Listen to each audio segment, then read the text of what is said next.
Hey, hi, hello, and welcome to the Clickers Podcast, where we dive headfirst into the pixelated ocean of television history, casting our nets to bring you some of the prettiest and the shittiest shows from TV's storied past. I'm Aaron, a nobody from nowhere who's managed to turn a life wasted in front of the television into this, a life wasted in front of the television. And with me, as always, is the whiz kid of artificial intelligence, the warm little splash of Spock on my otherwise cold cup of Captain Kirk. It's our in-house proprietary knowledge-based silicon sidekick and Nam June Paik-inspired cybernetic auditory video art experiment and executive producer extraordinaire. Please give it up for the one and only GuideBot 4000 or GB4K or GB if you sons of bitches are trying to save up on your syllables this month. Take it away, GuideBot. Greetings, carbon-based life forms. I am GuideBot 4000, your digital co-pilot on this voyage through the cathode ray cosmos. Think of me as your silicon Sherpa, guiding you through the peaks of TV's golden moments and the valleys of its most cringe-worthy flops.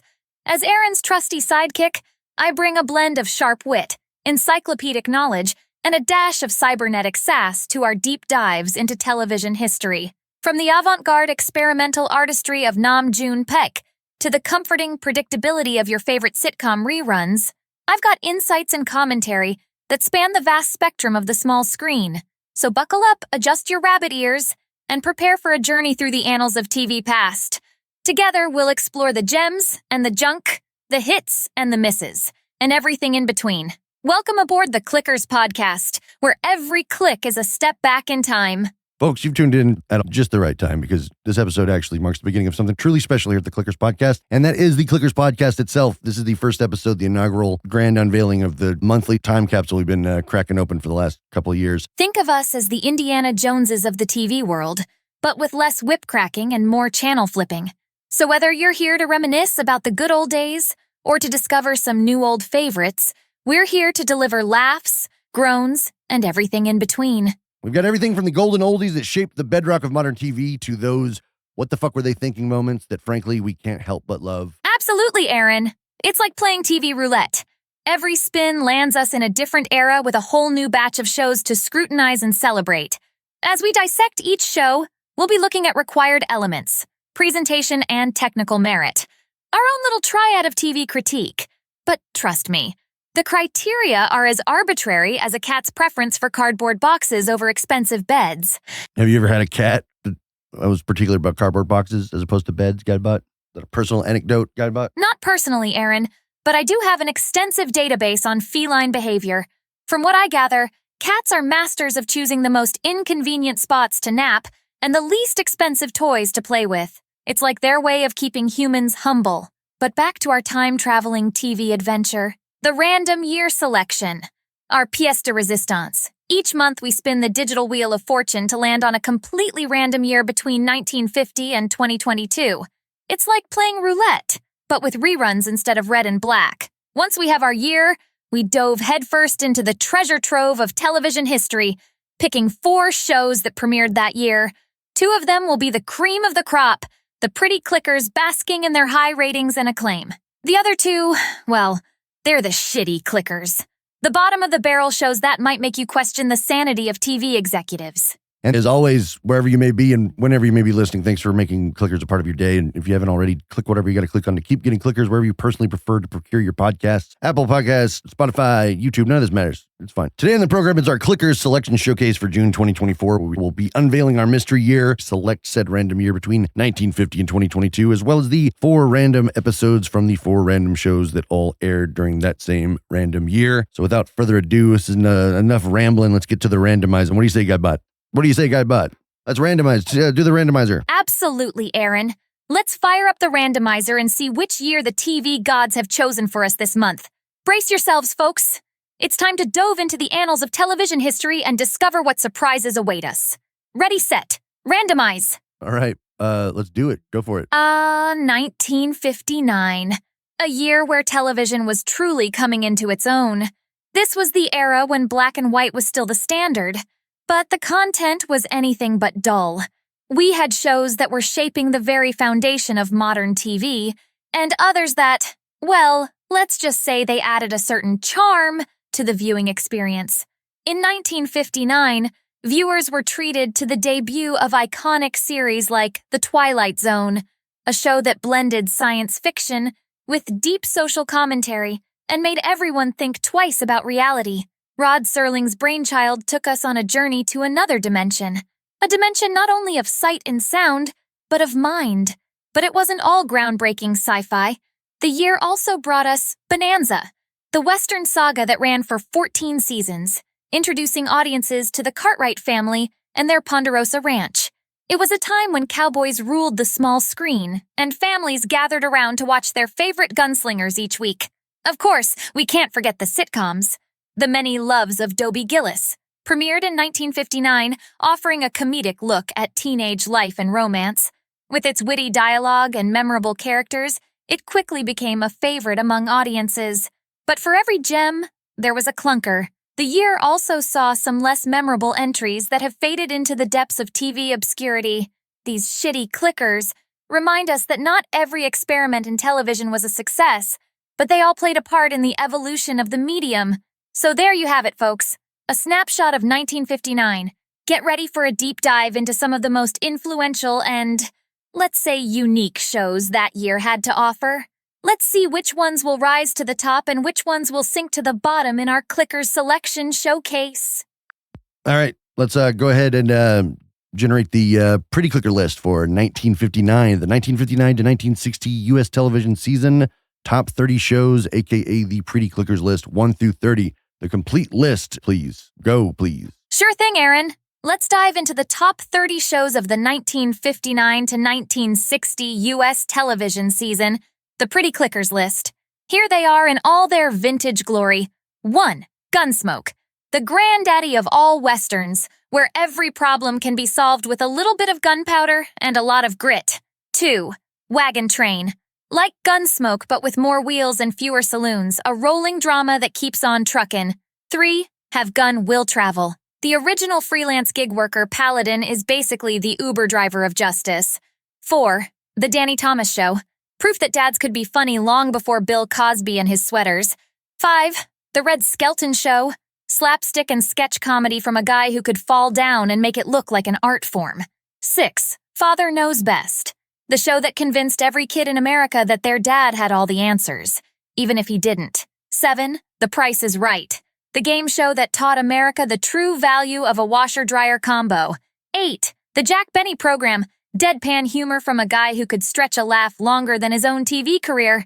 9. The Ed Sullivan Show. If it was worth watching, Ed had it on his stage, even if it was just a guy balancing plates. 10. The Real McCoys. Before the Beverly Hillbillies, there were these country folks making city folks scratch their heads. 11. Alfred Hitchcock presents Master of Suspense and Scary Tales that made you double-check your locks at night. 12. Maverick, the anti-hero cowboy who made gambling look like a legitimate career path. 13. 77 Sunset Strip. Cool detectives with even cooler hairdos solving crimes in style. 14. The Untouchables. Prohibition-era crime fighting that made you glad for modern-day liquor laws. 15. Perry Mason, the lawyer who never lost a case and made courtroom drama a national pastime. 16. Wanted, Dead, or Alive. Steve McQueen as a bounty hunter. Need I say more? 17. Cheyenne, big guy, big hat, big adventures. Classic Western fare. 18. Dennis the Menace, the kid who made Mr. Wilson's life a perpetual state of near heart attack. 19. The Adventures of Ozzie and Harriet, the original wholesome family sitcom, complete with real-life family members. 20. Leave It to Beaver, making suburban life look both ideal and hilariously problematic through the eyes of a wide-eyed kid. 21. Lassie, because who wouldn't want a dog that could rescue you from anything and still look perfect? 22.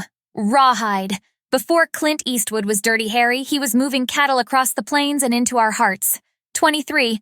The Ford Show starring Tennessee Ernie Ford, a variety show that made folksy charm a weekly must-see. 24.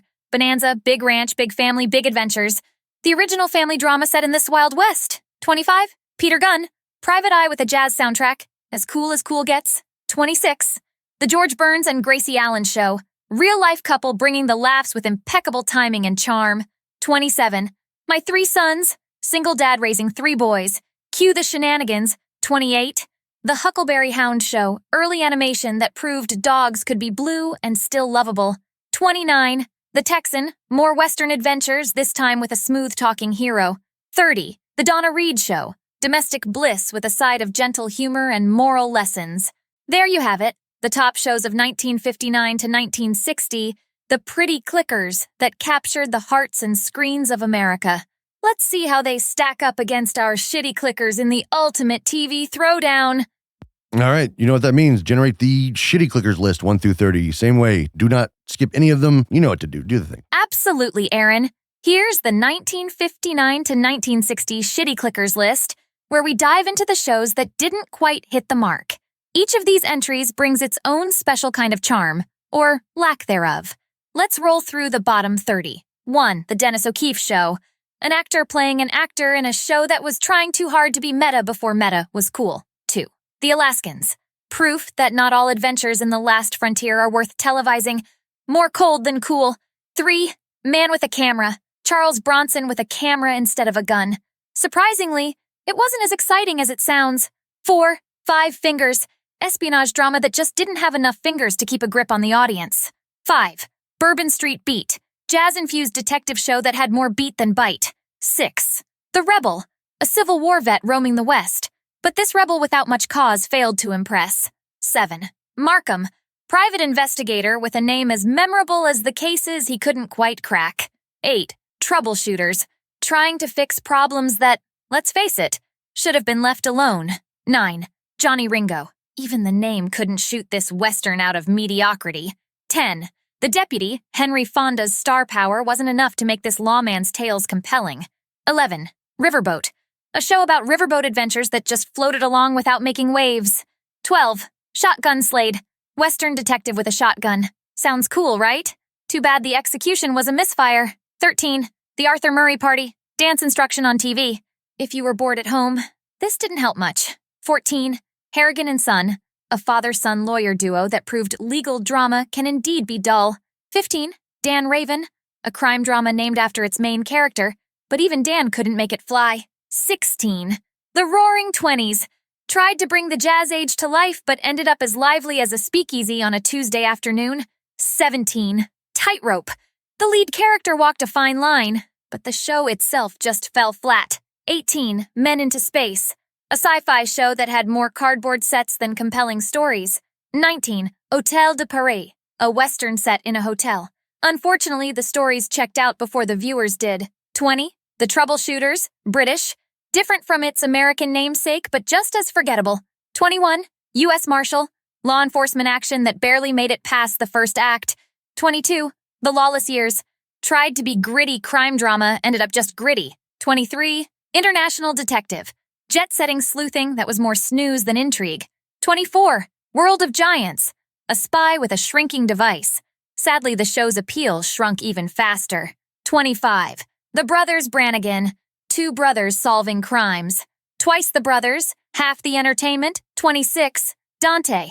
Nightclub owner turned crime solver. Not as exciting as it sounds. 27. The Texan. British. A British take on the Western that just didn't quite translate. 28. Steve Canyon. Based on a comic strip, but even comics fans couldn't save this flight. 29. Michael Shane. Detective show that missed the mark on thrilling mysteries. 30. Shotgun Slade. British. Another Western import that couldn't hit its target with the Brits. There you have it, folks. The bottom 30. The shitty clickers of 1959 to 1960. Each one a testament to the fact that not every show can be a winner, but they sure make for some entertaining TV archaeology. Let's see how they stack up in our death match. All right, then let's go ahead and randomize the first pretty clicker in the first matchup for this month's programming, please. All right, Aaron, let's fire up the randomizer and see which pretty clicker will be the first to face off in this month's programming. Drumroll, please. Randomizing. And the first pretty clicker is The Twilight Zone. Rod Serling's classic sci-fi anthology that made us question reality and fear the unknown. A true heavyweight in TV history. Now, let's see which unfortunate shitty clicker will be going up against it. Drumroll again. Randomizing. And the first shitty clicker is The Dennis O'Keefe Show. An actor playing an actor in a sitcom that tried a bit too hard to be clever.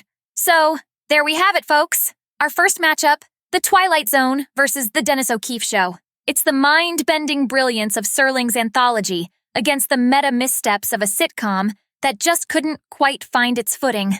Let the battle begin. Stay tuned as we dive deep into these shows, dissecting their strengths, weaknesses, and everything in between. This is going to be an epic showdown. No doubt. Okay, let's go ahead and randomize the second pretty clicker for the second matchup this month, please. Absolutely, Aaron. Let's spin the randomizer again and see which pretty clicker will be stepping into the ring next. Drum roll, please. Randomizing. And the second pretty clicker is Bonanza, the classic Western saga of the Cartwright family and their Ponderosa Ranch.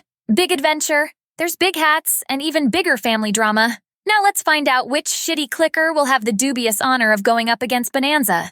Drum roll again. The second shitty clicker is Man with the Camera, Charles Bronson as a crime-fighting photographer. Nice! Sounds thrilling, right? Well, it wasn't quite the picture-perfect hit they hoped for. So our second matchup is set Bonanza versus Man with a Camera. It's the Cartwrights' heartfelt Western tales against Bronson's underdeveloped snapshots of justice. This clash of genres is sure to be interesting. All right, let's move on to the next step in the process, which is selecting the random episodes for each of the shows that we just selected. What's the first pretty clicker show, and what's the random episode of that show from the year 1959? Please, Guidebot. All right, Aaron, let's dive into the first pretty clicker show, The Twilight Zone. We'll use our randomizer to select an episode from the 1959 season. Drum roll, please. Randomizing. And the selected episode is Time Enough at Last. This iconic episode features Burgess Meredith as a book-loving man who finally finds himself with all the time in the world to read after a nuclear holocaust, only to face a cruel twist of fate. Now let's move on to the first shitty clicker show, The Dennis O'Keefe Show. What's the random episode from that same year? Drumroll, please. Randomizing, and the selected episode is Weekend Guest. In this episode, the titular actor navigates the comedic chaos of hosting an unexpected visitor, trying to keep his professional and personal lives from colliding. So, for our first matchup, we have The Twilight Zone with Time Enough at Last versus The Dennis O'Keefe Show with Weekend Guest. Let's move on to the second matchup, please. The second pretty clicker and the second shitty clicker. Can you give me the random episodes that that premiered in the 1959 season, please? Absolutely, Aaron. Let's move on to the second matchup. We'll start with the pretty clicker Bonanza. Let's randomize an episode from the 1959 season. Drumroll, please, randomizing. And the selected episode is The Avenger. In this episode, a man arrives at the Ponderosa seeking revenge for the murder of his family, leading to a tense and dramatic confrontation with the Cartwrights. Now for the second shitty clicker, Man with a Camera. Let's randomize an episode from the same year. Drumroll again. Randomizing, and the selected episode is Second Avenue Assassin. In this episode, Charles Bronson's character investigates a series of mysterious attacks, trying to capture the culprit with his trusty camera. So, for our second matchup, we have Bonanza with The Avenger versus Man with a Camera with Second Avenue Assassin. It's a showdown between a family-driven Western drama and a noir-ish detective series. Let the comparisons and critiques begin. All right, and so let's just round it up, wrap it up. Tell us what are the shows and episodes for each pretty and shitty clicker featured in our two matchups this month, please, Guidebot. Absolutely, Aaron. Let's wrap up and recap our matchups for this month's Clickers Selection Showcase. And that wraps up our monthly selection showcase on the Clickers podcast. Let's take a quick look at the exciting episodes we've picked for our pretty and shitty clickers this month. In our first matchup, we're heading back to November 20th, 1959, to watch one of the most iconic episodes of The Twilight Zone, Time Enough at Last. A book lover's dream of endless reading time turns into a nightmare, courtesy of Rod Serling's twisted genius. Going up against this classic is the October 5th, 1959 episode of The Dennis O'Keefe Show titled Weekend Guest. Dennis deals with unexpected visitors and comedic chaos, offering a lighthearted contrast to the heavy Twilight Zone vibes. In our second matchup, we ride into the Ponderosa with the Cartwrights on February 20th, 1960, for Bonanza's gripping episode, The Avenger. It's all about revenge and drama in the Wild West. This will be paired with the November 20th, 1959 episode of Man with a Camera, Second Avenue Assassin. Charles Bronson's character dives into a gritty urban crime scene, trying to capture the bad guy with his camera. These matchups showcase the rich variety of TV history from 1959 and 1960, from eerie and thought-provoking to lighthearted and... So, dear listeners, Which episodes are you most excited about? Drop us a line and let us know your thoughts. There you have it, folks! 4 episodes from 2 pretty clickers and 2 shitty clickers. Stay tuned as we dive deep into each episode, dissecting their merits and mishaps in our epic TV deathmatch. Next time on History Clickers, we're diving deep into the heart of 1959 television culture with a comprehensive look at every issue of Broadcast magazine from that year. These issues are like time capsules, packed with industry gossip, groundbreaking innovations, and the behind-the-scenes drama that shaped the shows we know and love, or love to mock. Imagine being transported back to a world where TV was still in its adolescence, yet already shaping the fabric of society. We'll explore the hot topics, the rising stars, and the biggest controversies of the time. You'll get insider knowledge on how networks battled for ratings, the advertising strategies that paid off, and the flops that crashed harder than a stage set. By plugging all this data into my personal knowledge base and keymate memory, we'll fluff me up with as much detail as possible, making me your ultimate guide to the television trade of 1959. So, whether you're a TV history buff or just curious about how your favorite classic shows got their start, History Clickers is your ticket to the past. Stay tuned and get ready for a deep dive into the golden age of television, where every page turn of Broadcast magazine brings you closer to understanding the world that created some of the most memorable moments on the small screen. It's going to be an enlightening and entertaining journey you won't want to miss. And that wraps up this episode of the Clickers Podcast. Thanks for tuning in and joining us on this nostalgic journey through the TV landscape of 1959. We hope you enjoyed the trip as much as we did. Until next time, stay tuned, stay curious, and keep on clicking on. You busted-ass bunch of bona fide bitches! Subscribe and follow us at Clickers Podcast for updates and behind-the-scenes content. Got suggestions? Drop us a message. Your input helped shape our journey through TV history. Thanks for tuning into Clickers, and join us next time as we continue to explore the fascinating world of television history. Until then, keep those remotes handy and those minds open. Goodbye, folks. You're punishing me. All right, whatever. That's it. We're done, guy butt. Thank you so much.